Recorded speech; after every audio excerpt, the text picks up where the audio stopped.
false to me, then I can't really trust you. So we need our facilitators and group leaders to also be genuine.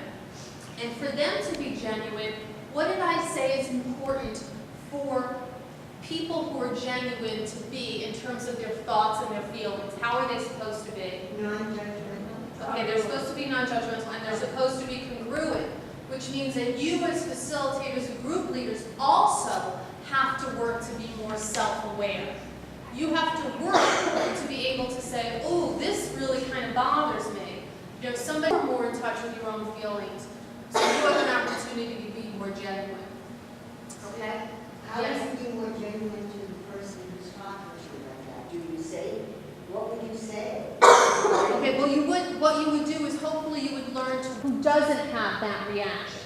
That's why, and I'm glad you asked that question, that's why one of the things I didn't tell you is that when we provide our counseling groups, we have typically 3 or 4 group leaders, facilitators in the room providing that service, so that if my buttons get pushed because of who I am, and we're all human beings, and I have this, part of me that, I haven't really worked through yet, or it just really gets to me, I'm not going to be responding to that client, because I don't want to be false, and I also don't want to be, what the heck is wrong with you? How could you go out there and do that to your wife? Don't you know? I mean, we don't do that anyway.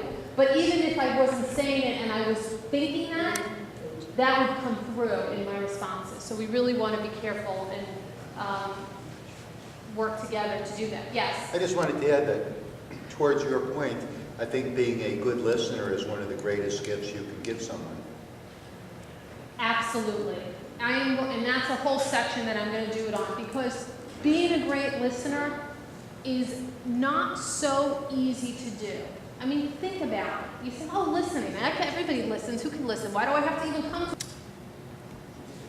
Sorry. Okay.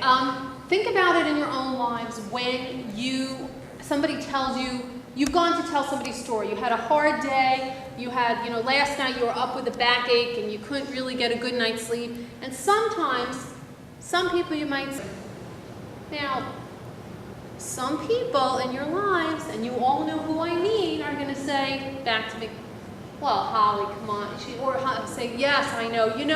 You think that we're not that friendly to us. But I found that listening was a very, very important tool. I'm doing research, understanding, listening, and listening in a non-judgmental way, moving beyond what my personal interpretation, analysis, and feelings were for the moment, in order to be able to create a situation where we can work together